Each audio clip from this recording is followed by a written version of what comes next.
जनता party माननीय मोदी जी के मूल मंत्र सबका साथ सबके विकास और सर्वे के लिए पीआईएल दाखिल होती है और इसके बाद 19 तारीख को ही उसकी सुनवाई होती है और 19 तारीख को ही जज साहब वहां डिसीजन देते हैं सर्वे के लिए। तो अजीब सर्वे में दिक्कत हो गएगा। सर्वे इस बात को करना चाहिए, न कि वो प्रधानमंत्री की बात करें न किसी और की बात करें। अरे आप एक मुस्लिम स्कॉलर के रूप में यहाँ बैठे हो, आप उसकी बात करो। रही बात बाबा की, तो प्रशांत जी, बाबा चूंकि संत हमेशा से ही सद्भाव का मार्ग दिखाते हैं, हमेशा से ही परोपकार के मार्ग पर चलना दिखाते हैं। हमारे साथ स्वामी चरेशानंद गिरी महाराज जी भी बैठे, उनको भी प्रणाम करते हुए मैं इस बात को कह रहा हूँ कि संत हमेशा से ही सद्भाव का मार्ग दिखाते हैं। अब संत आज अगर इस चीज को बताने का काम कर रहे हैं तो कहाँ गलत हो गए संत जी? संत जी तो स्पष्ट रूप से बता रहे हैं। पाकिस्तान का एग्जाम्पल ले लो, हम वहां पे 30% थे, आज 2% बचे। तो आप भी इस लाइन पर हैं, साथ में हैं आप इस लाइन पर। चले, मैं लौटूंगा आपके पास, शैलेशानंद गिरी जी के पास ही जाऊंगा। स्वामी जी, धीरेन्द्र शास्त्री कहते थे मैं तो हिंदू हिंदू करता हूं, लेकिन ये हिंदू मुसलमान ठीक है, आप जुबान से नहीं कह रहे, इशारे में तो वही बात है ना। दूसरा 20% 50% क्या संदेश दे रहे हैं? देखिए, स्पष्ट रंज की जब गुफ्तगू होने लगी, आप से तुम से तू होने लगी, जब हम गले मुर्दे उखाड़ेंगे, एक दूसरे के दर्दों को कुरेदेंगे, तो सनातन धर्म का कहीं से कहीं तक बायस नहीं बनता, उसकी कहीं से कहीं तक इतिश्री नहीं होती। देखिए, स्पष्ट है कि यदि वहां पर कुछ हो रहा है तो हिंदू धर्म को एक करने की बात हो रही है। और मैं सदैव से कहता आया हूं कि हिंदू धर्म एकमात्र ऐसा धर्म है जिस तो किसी भी अन्य देश के ऊपर धर्म के आधार पर आक्रमण नहीं किया। तो इस आधार के ऊपर मैं इस्लाम के जो सदोपचार वाला जो एक समूह है उसका मैं सदैव से प्रशंसक रहा, किंतु उसके अंदर ज्यादा से ज्यादा लोग जो रहे वो इस बात के पक्षधर रहे कि वह आक्रमण करके कब्जा जमाए। तो ऐसी स्थिति के अंदर विश्व जानता है कि पत्थर फेंकने वाले कौन है। कश्मीर से लेकर के तो हमारे जो कल के अवतार का उद्गम स्थल होने वाला है, वहां तक के जो पत्थरबाज है उनकी ठीक है, तो आइडेंटिफाई किया जा सकता था जो पत्थरबाजी कर रहे हैं बजाय पूरे समुदाय को टारगेट करने के। मोहम्मद आसिफ साहब, लगभग चर्चा थोड़ी सी देर से आए हैं आप, लेकिन सवाल बहुत स्पष्ट है कि अगर धीरेन्द्र शास्त्री इतना बड़ा बयान दे रहे हैं तो उसका कुछ आधार है ना। संभल में जो हुआ, क्या वो आधार नहीं हो सकता है? पत्थरबाजी हो गई, अगर केवल सर्वे करनी तो जा रही थी टीम। क्या सर्वे पहले नहीं हुआ? जी, सर्वे पहले भी हुए ना, और सर्वे इस तरीके से होते हैं, जज साहब को सुबह।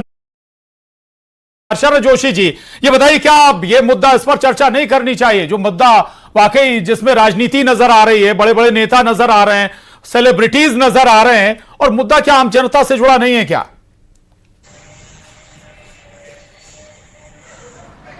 नहीं, मुद्दा आम जनता से जुड़ा है, अवश्य है, लेकिन साधु संतों को अपनी गरिमा में रहना चाहिए और अखिल भारतीय साधु समुदाय जो है उनको एक आचार संहिता बनाना चाहिए कि ये बागेश्वर धाम जो है, धीरेन्द्र शास्त्री जी कोई सनातन धर्म के प्रवक्ता नहीं है, उन्हें इस प्रकार से बात नहीं करना चाहिए कि वो एक राजनीतिक मुद्दा हो गया है।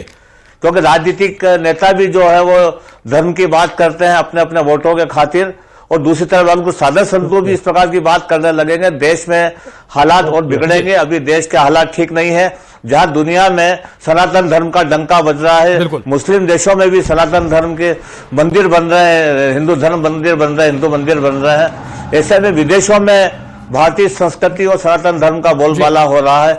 ऐसे में यदि भारत के अंदर इस प्रकार के विवादास्पद बयान देकर साधु संत अगर करेंगे तो निश्चित रूप से इसका माहौल खराब होगा। बिल्कुल वाकई माहौल खराब हो सकता है। डॉक्टर दुर्गेश केसवानी जी, आप भी उसी लाइन के साथ थे जो धीरेन्द्र शास्त्री ने कही, ये बताइए, क्या धीरेन्द्र शास्त्री तय करेंगे हिंदू किस तरह से काम करे, क्या बात करे, क्या ना करे?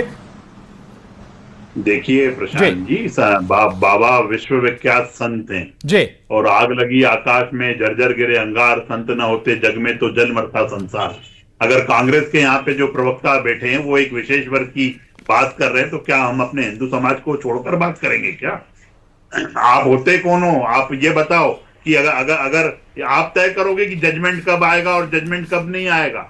अदालतें आपके न तो आपके प्रेशर में काम करेंगी न किसी प्रेशर में काम करती हैं। वो एक अपनी संस्था है वो, और वो अपने हिसाब से काम करती हैं। आप इंटरप्ट करने वाले कौन हो, जो उसको बताने वाले कौन हो कि आपको कब करना है और कब नहीं करना है? रिटायर, आज रिटायर हो रहे हैं, कल रिटायर हो रहे हैं, आज फैसला दे रहे हैं वो। ये कहां पर्दे के पीछे जजमेंट पर 2 दिन बाद ही उनको लाख का पद मिल रहा है। नहीं, ये क्या है? आसिफ जी, सरकार चीखने चिल्लाने से नहीं होती डिबेट। पहले आपकी बात कर रहे थे, हम खामोश थे। आप हमारी बात को सुनेंगे, पहले आप सुनिए, धैर्य रखिए आप बात सुनने का। आप हिंदू मुस्लिम के अलावा कुछ नहीं करना चाहते। एक बाबा को शोभा नहीं देता है कि इस तरह की बात करें। वो 20% 50% की बात कर रहे हैं। मैं पूछना चाहता हूं कि वही संभल है, उसी संभल में बताइए ना कि कैसे एक दिन में आपने ये पूरा डिसीजन दे दिया, और इसके बाद जब सर्वे की टीम जाती है, सर्वे पूरी तरह से शांतिपूर्ण ढंग से कराया जाता है। शैलेश जी के पास जाऊंगा, ठीक है, फिर क्या होता है? दोबारा ठीक है, लगाते हुए शैलेशानंद जी, आप लोग भाई हो। शैलेशानंद जी से ऐसे राजनीति प्रेरित क्यों ना माना जाए? जो यात्रा है, लगातार राजनीतिक नुमाइंदे पहुंच रहे हैं, बीजेपी से जुड़े एक एक करके नेता पहुंच रहे हैं। आज भी रामेश्वर शर्मा थे, इससे पहले भी बीजेपी के कई बड़े नेता इस यात्रा से जुड़े। तो क्यों ना माना जाए कि ये राजनीति से प्रेरित है, पर्टिकुलर किसी पार्टी का एजेंडा सेट हो रहा है? मेरी बात बहुत गंभीरता से सभी लोग सुनिएगा, कि आपको स्पष्ट हो जाएगा कि हम जैसे संत किसी भी राजनीतिक दल के अच्छाइयों के पक्षधर हैं और बुराइयों के विपक्ष में। देखिए, हर कदम पर कातिल कहाँ जाए कोई जानता हूं। शरद जोशी जी ने बड़े खूबसूरती से बात कही, उसको मैं एक चीज में बताना चाहता हूं, जो मैं पिछले 14 सालों से कह रहा हूं कि सनातन बोर्ड नहीं, हमें सनातन आयोग की आवश्यकता है। आयोग की आवश्यकता इसलिए कि कोई भी कथाकार कुछ भी उठ करके कुछ बोल दे, उसे राष्ट्र के अंदर चर्चा का विषय बन जाए, उसके अंदर उपद्रव का विषय बन जाए, वो उचित नहीं होता है। आयोग यदि होगा तो एक हाथ के अंदर कॉन्स्टिट्यूशन होगा, दूसरे हाथ में दंड संहिता भी होगी, यानी ज्ञान भी होगा और साथ में दंड देने की क्षमता भी होगी। तो मैंने आयोग की बात करी, बोर्ड की बात नहीं करी। बोर्ड की बात करना कहीं ना कहीं राजनीतिक हो सकता है। दूसरा विषय, देखिए, आप एक चीज समझिएगा कि ये देश जो है, गंगा जमुनी तहजीब की हम जो बात करते हैं, उसके अंदर एक हाथ से ताली नहीं बजनी चाहिए। जी, एक स्पष्ट बात यह होनी चाहिए, यदि हम कोई यात्रा निकाल रहे हैं और हिंदुओं को एक करने की यात्रा निकाल रहे हैं, तो उस समय पर सबको समान होकर के साथ देना, बिल्कुल ये स्पष्ट है। कम से कम ऐसे बयानों से जरूर बचा जाना चाहिए था। ठीक है जी, माफी कीजिएगा, वक्त थोड़ा कम है। शरद जोशी जी के पास जाऊंगा। शरद जोशी जी, स्वघोषित संत, ठीक है, बड़े संत हैं, कह रहे हैं दुर्गेश केसवानी जी, लेकिन सवाल ये कि भाई अगर वोटर उनके साथ है तो पार्टियां भी नतमस्तक हो जाएंगी। नहीं, पर ये कहना सही है कि वो मतलब बागेश्वर धाम जी जो हैं, क्या कहते हैं उसको अपन, कि उनको जो है प्रचार प्रसार का बहुत शौक है और सुर्खियों में रहने की आदत है। मैं स्वयं भी बागेश्वर धाम होकर आया हूँ। उनका वहाँ जो प्रोजेक्ट चलता है उससे काफी लोग प्रभावित है। बहुत लोग क्या कहते हैं उसको अपन, कि उनको जो है प्रचार प्रसार का बहुत शौक है और सुर्खियों में रहने की आदत है। मैं स्वयं भी बागेश्वर धाम होकर आया हूँ। उनका वहाँ जो प्रोजेक्ट चलता है उससे काफी लोग प्रभावित है, बहुत लोग लाभान्वित भी हो रहे हैं।